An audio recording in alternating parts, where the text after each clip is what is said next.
간절한 기도의 제목을 먼저 나눕니다. 오늘 이제 10시에서 11시에 사랑하는 우리 성도님의 자녀가 7시간에서 8시간에 걸치는 이제 수술을 받게 됩니다.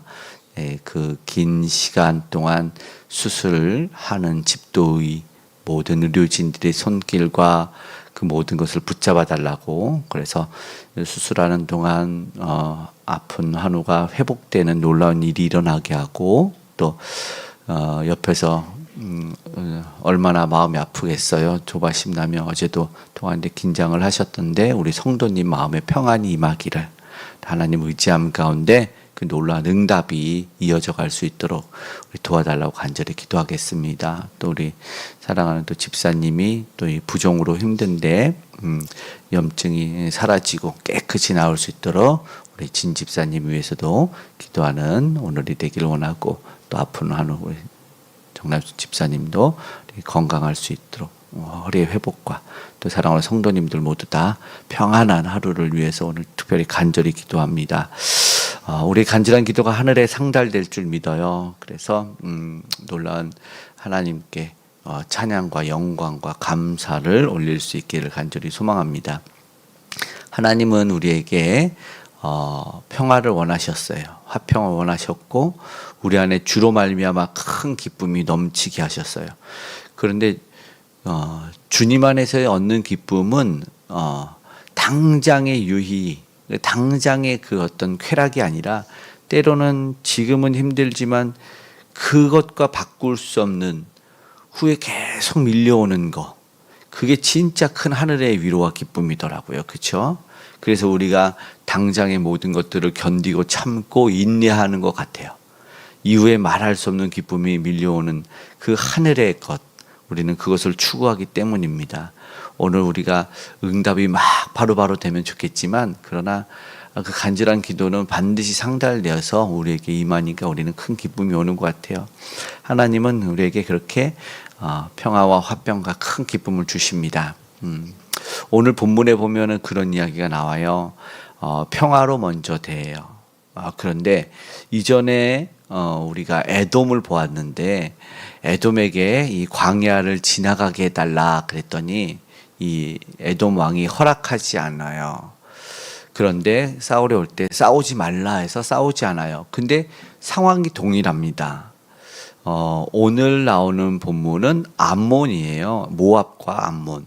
특별히 모압이 나오는데 이 동일한 요구를 이제 이 시온 왕, 오늘 보니까 아모리 왕 시온에게, 그러니까 이스라엘이 21절에 사신을 동일하게 보내요. 아모리 왕, 아모리 족속에게 보냅니다. 이 시온 왕에게 보내서 22절에 당신의 땅을 지나가게 하소서. 전에 했던 거랑 똑같아요. 아무것도 포도원도 밭도 건드리지 않고 큰 대로로만 지나가게 하겠다 그럽니다. 근데 이들이 싸우러 나옵니다. 그러니까 처음에 무엇을 요구했냐면 화평의 요구를 했다는 거예요. 이것이 이스라엘들이 기본적으로 민족의 우월함을 가지고 아니면 하나님이 함께한다는 어떤 그 거만함과 거드름을 피우고 다가서는 게 아니라, 그들은 목적된 길로 목적지를 향해서 가는 길에 있어서 빼앗고 탈취하는 그런 일을 하지 않았어요. 과거의 역사에 보면 그 민족과 그 나라가 지나가는 곳에는 아무것도 남지 않고 쑥대밭이 되었다, 이런 것이 있어요. 예를 들어서 로마 병정이 어떤 지방에 들렸다 가면은 아무것도 남지 않다. 일본이 이제 침략기였을 때는 그 우리나라에 도착해서 그 시골의 마을에도 아무것도 남지 않았답니다. 그렇게 다 쟁취하고 약탈해 가는데, 그러나 이스라엘 백성은 목적지로 향해 감에 있어서 빼앗고 쟁탈하고 전쟁을 먼저 일으킨 것이 아니라 화평의 요구를 했다는 거예요. 여기서 분명히 다르죠. 이전에도 그랬고 전에도 그랬어요. 근데 그 화평의 요구를 받아들이는 상대에 대해서 하나님이 당연히 받아들이기를 원하는데, 그렇지 못하는 경우는 마치 하나님이 싸우시는 것 같은 것을 오늘 보여줍니다. 동일하게 시온 왕에게 이야기를 해서, 그리고 또 끝나는 이 후반부, 오늘 읽은 본문 후반부에 보면은 이 암몬에게도 그렇게 이야기를 하고 있는 것을 보게 되거든요. 바산 왕에게도 그들은요 왜 화평의 요구를 받아들이지 않았을까요? 분명히 얘기가 큰 길로 지나갈게요. 그랬더니 이스라엘을 칠로 시온 왕이 와요. 그리고 전쟁에서 시온 왕은 대패합니다. 그는 왜 그 요구를 받아들여서 큰 길로 지나가게 하면 되는데 여러 가지 이유가 있었겠지요. 그렇죠?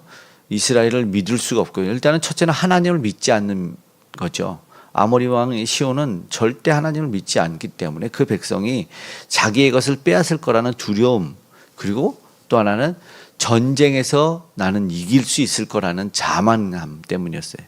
거드름을 피웠다고 보죠. 왜냐하면 이전에 모압을 쉽게 물리쳤어요.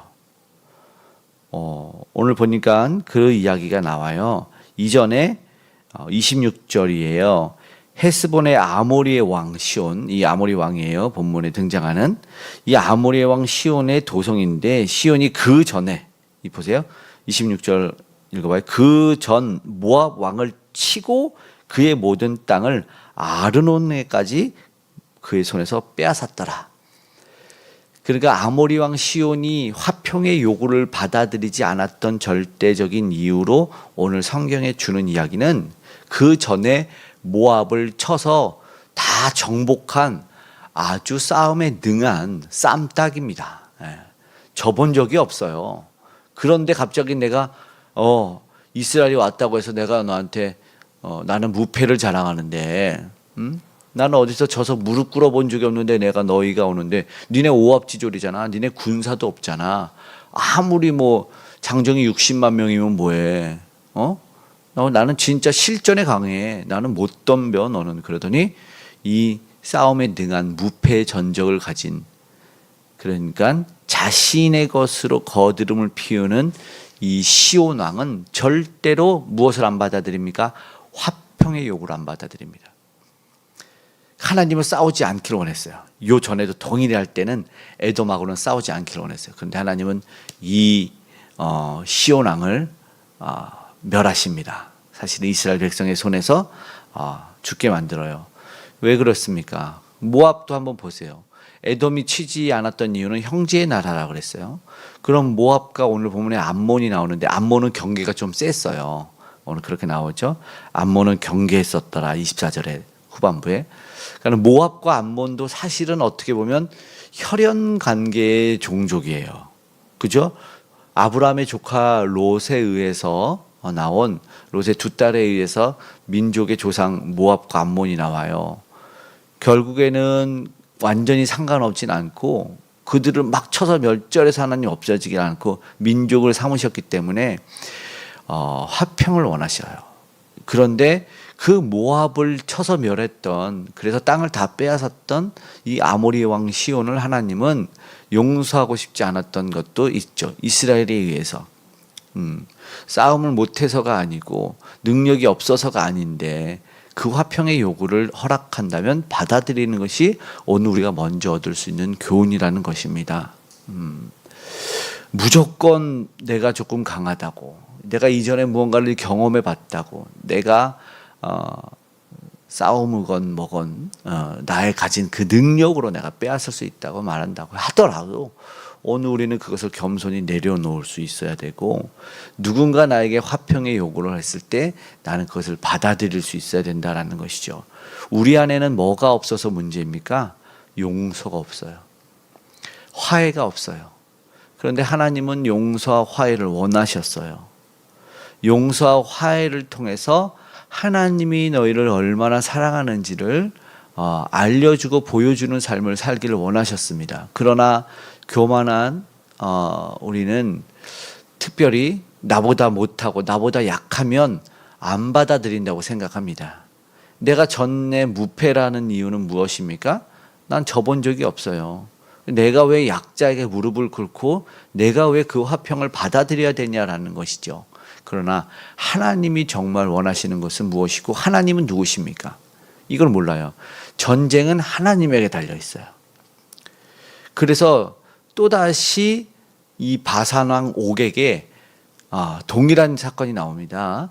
또 여기를 지나가게 올라가게 하는데 그들이 또 33절에 에드레인을 싸우려 오는 거예요. 이미 전쟁은 끝났어요. 32절에 모세가 정탐하고 아모리인을 몰아내고 그 촌락들을 다 빼앗고 거기 이제 거주해 버렸어요. 이스라엘이 아모리인의 땅에 거주하였다. 31절 끝이에요. 근데 바산 왕 옥이 또 올라와요.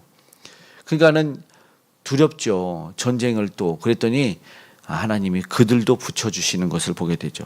왜 하나님의 백성들을 괴롭히고 또 전쟁을 하려 하냐 이거죠. 그 앞에서 보았다면 처음에 그들이 싸움을 요구하지 않았고 하나님의 뜻에서 그 길을 그냥 지나가고 화평을 원했다면 받아들여서 지나가게 하면 되는데 지레 겁먹은 이들이 또다시 덤비어서 싸우는 거예요. 오늘 33절에 나오는 이 바사나 옥이 싸우려 나갔습니다. 그런데 하나님이 두려워하지 말라 동일하게 말하죠. 34절 후반부에 보면 아모리 왕 시온에게 행한 것 같이 그에게도 행할지니라 그럽니다. 결국은 마지막 35절에 그 백성을 다 쳐서 한 사람도 남기지 않고 그 땅을 점령하였더라 라고 말합니다.